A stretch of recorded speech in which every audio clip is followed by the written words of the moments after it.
एक बहुत ही भोला भाला सा आलसी लड़का था। वह कोई काम नहीं करना चाहता था, बस खाना खाता, घूमता और सोते रहता था। एक दिन उसे किसी ने बताया कि एक आश्रम है जहाँ पर कुछ नहीं करना पड़ता है और हर दिन 2 समय का खाना और नाश्ता मिलता है। तुम वहाँ जा कर के रहो। उस आलसी लड़के ने सोचा कि ये तो बहुत ही बढ़िया है और वह उस आश्रम में जाकर रहने को सोचा। और फिर वह भोला भाला आलसी लड़का अपना सारा सांसारिक जीवन छोड़कर उस आश्रम में जाकर रहने लगा। आश्रम में गुरुजी रहते थे। वह कुछ समय सबको प्रवचन देते थे। वह आलसी लड़का सुनता था, बाकी समय आराम करता था और फिर भर पेट खाना खाकर सो जाता था। ऐसे ही उस लड़के का दिन गुजरता गया। एक दिन उस आश्रम में कुछ भी नहीं बना। नाश्ते के समय नाश्ता नहीं मिला। उसने सोचा नाश्ता नहीं मिला, भोजन तो मिलेगा। अब भोजन के समय भी उसे भोजन नहीं मिला।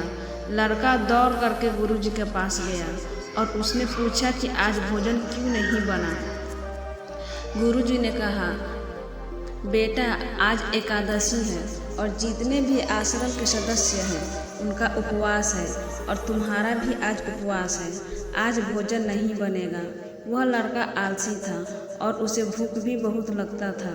उसने गुरुजी से बोला कि मैं उपवास नहीं रहूँगा, मुझे भूख लगी है, मैं खाना खाऊँगा। गुरुजी ने बोला, ठीक है, जाओ भंडारे में से सामान ले करके आओ और आश्रम में नहीं बाहर ले जा कर के बना लो, लेकिन याद रखना भोजन बनाने के बाद सबसे पहला भोग भगवान को लगाना और फिर तुम प्रसाद पाना। वह लड़का बोला ठीक है और फिर अनाज लेकर नदी की ओर पहुंचा। भोजन पकाने लगा, तैयार हुआ। उसके बाद कहने लगा कि भगवान श्री राम आइए, पधारिए, भोग लगाइए। अब जब उसे लगा कि भगवान तो आ नहीं रहे हैं तो फिर कहने लगा कि मुझे मालूम है आपको तो अच्छा खाने की आदत है, मैं बना नहीं पाया और मुझे अच्छा भोजन बनाने भी नहीं आता, लेकिन जो भी रूखा सूखा बना है आकर खा लीजिए। भगवान श्री राम उसकी सरलता पर बहुत ही प्रसन्न हुए और उस लड़के को दर्शन दे दिए। उसने देखा कि भगवान श्री राम आए हुए हैं और उनके साथ में माता सीता भी आई हुई हैं, लेकिन लड़के ने सिर्फ 2 लोगों के लिए ही भोजन बनाया था, एक अपने लिए और दूसरा भगवान के लिए। और अब क्योंकि भगवान के साथ माता सीता भी आई हुई थी तो उसने उस भोजन को माता सीता और भगवान के सामने ग्रहण करने के लिए रख दिया। भगवान श्री राम और माता सीता ने भोजन किया और उसके बाद जब वह जाने लगे तो यह भोला सा आलसी सा लड़का बोला कि प्रभु आप आए, दर्शन दिए, बहुत अच्छा लगा। मुझे खाने को कुछ नहीं मिला, लेकिन कोई बात नहीं, लेकिन आपसे एक विनती है कि अगली बार जब आप आएंगे तो कितने लोग आएंगे ये बता दीजिएगा ताकि मैं उतने लोगों के लिए भोजन बनाकर रखा रहूं। भगवान श्री राम मन ही मन मुस्कुराए और फिर अंतर्ध्यान हो गए। लड़का आश्रम गया, दिन बीतता गया और फिर एकादशी का दिन आया और इस बार उसने 3-4 लोगों के लिए अनाज ले करके खाना बनाने के लिए नदी के किनारे पहुंचा और उसने बड़े प्रसन्नता से भोजन बनाया और इंतजार करने लगा कि प्रभु आइए और भोग लगाइए। इस बार लड़का देखता है कि भगवान श्री राम पूरा दरबार लेकर आए हैं, जैसे माता सीता, लक्ष्मण, भरत, हनुमान जी और सभी लोग आए हैं। लड़के ने 3-4 लोगों का भोजन बनाया था और इस बार भोजन कम पड़ गया। लड़के ने निराश होकर भोजन को प्रभु के आगे रख दिया। उन्होंने भोजन किया और फिर चले गए और इस बार भी लड़का फिर से भूखा रह गया। अब लड़का फिर आश्रम गया, दिन बीतता गया और फिर एकादशी का दिन आया और इस बार गुरुजी से कहने लगा कि गुरुजी मुझे इस बार थोड़ा ज़्यादा अनाज चाहिए। गुरुजी सोचने लगे कि यह इतना सारा अनाज का करता क्या है, कहीं इसे बेचता तो नहीं है। फिर उन्होंने कहा ठीक है, भूख से परेशान रहता है। लड़के ने कहा कि नहीं गुरुजी, मैं भूख से परेशान नहीं रहता हूँ, प्रभु के साथ बहुत लोग आते हैं, उनको भी तो भोजन करना पड़ता है। गुरुजी को लगा कि लड़का पागल हो गया है, लेकिन गुरुजी ने सोचा कि चलो एक बार चलकर देखते हैं कि लड़का इस अनाज का करता क्या है।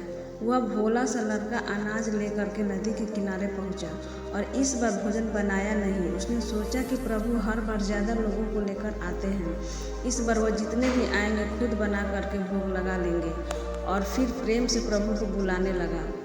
गुरुजी यह सब छुप कर देख रहे थे कि यह भोजन तो बनाया नहीं और प्रभु को बुला रहा है, लेकिन लड़के ने देखा कि इस बार प्रभु के साथ बहुत से लोग आए हुए हैं, तो उसने प्रभु के सामने हाथ जोड़ करके कहा कि प्रभु माफ़ करना, आप बहुत सारे लोग आते हो, मुझे संख्या पता नहीं होती है और मेरी हिम्मत भी नहीं होती है कि इतने सारे लोगों के लिए भोजन बनाऊं।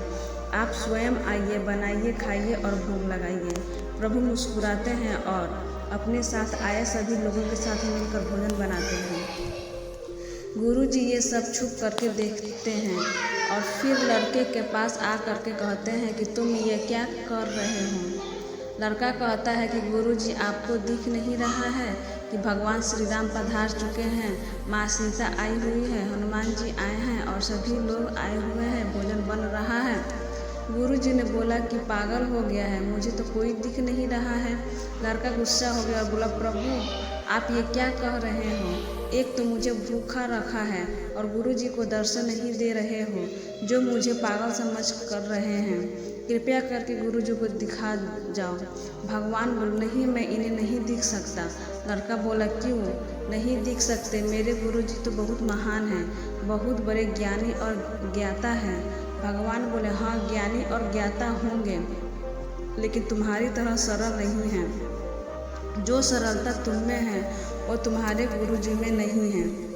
लड़के ने ये बात गुरुजी से कह दी कि भगवान श्री राम कह रहे हैं कि आप में सरलता नहीं है, आप मेरी तरह सरल नहीं हैं, इसलिए आपको नहीं दिख सकते। गुरुजी की आंखें नम हो गई और रोने लगे कि और बोले कि बिल्कुल सही कहा, मेरे अंदर तुम्हारे जितना सरलता नहीं है, और फिर माफ़ी मांगने लगे। फिर भगवान ने गुरुजी को भी दर्शन दिए। ये कहानी हमें सिखाती है कि जीवन में सरलता सबसे आवश्यक है। जितने सरल बने रहेंगे उतने ही जीवन में आगे बढ़ते चले जाएंगे। जब आप सरल होते हैं तो आप खुद ही मुस्कुराते हैं और दूसरों को भी मुस्कुराने की वजह देते हैं।